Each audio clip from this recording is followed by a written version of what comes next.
It's not uncommon for people to wonder how modern medicine can use radiation to kill cancer. Well, let me explain that. If you had a tumor inside your torso and it was the shape of, say, this matchbox, what we would do is we would take radiation beams that were shaped, and we would use these leaves to shape them, and we would hit the tumor. Let's say it was in your chest here somewhere. We would hit the tumor from multiple directions. So if this was the top, we would trace out the top of the box with the beam. If this was the side, when we hit the radiation from the side, we would trace out the shape of the side.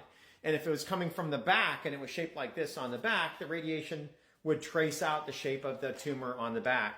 And so the process is that you have multiple beams coming inside the body, hitting that same tumor, so that all of these paths from these other beams, you get a lower dose in the tissue, but right there at the tumor, you get a massive dose. Now you want to give it a lethal dose of radiation just to the tumor.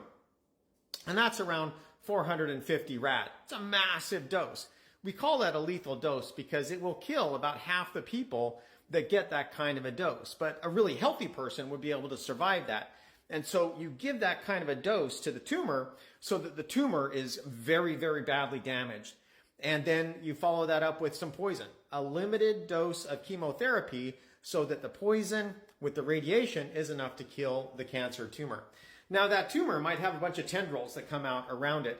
And so all of those doses around it, you might call it a tenderizing dose. And so that with the chemotherapy is enough to generally weaken it so that the body can kill it all by itself and just get rid of the cancer all by itself. Now you might say to yourself, yeah, but radiation causes cancer. Why are you giving this massive dose?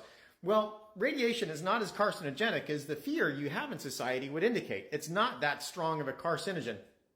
At that dose, say around 450 rad, the dose potential there for cancer is about twice what your natural incidence for cancer is. So you would get cancer around a probability of about 40% just from living and breathing. And from that kind of a dose, you will substantially increase that. So you get about a doubling of that. But that would still take about 20 years, assuming that it occurs. And there's no guarantee that it would occur. And so if it did occur, you just treat that as well, but you save that person from cancer. And saving lives is what medicine does. And so although you do increase the probability of cancer from a massive dose like that, you don't guarantee it. And that is a massive dose. Those are lethal doses. Now that dose right there, it's about 100 times larger than the legal radiation dose for radiation workers. So extreme conservatism when we talk about radiation safety.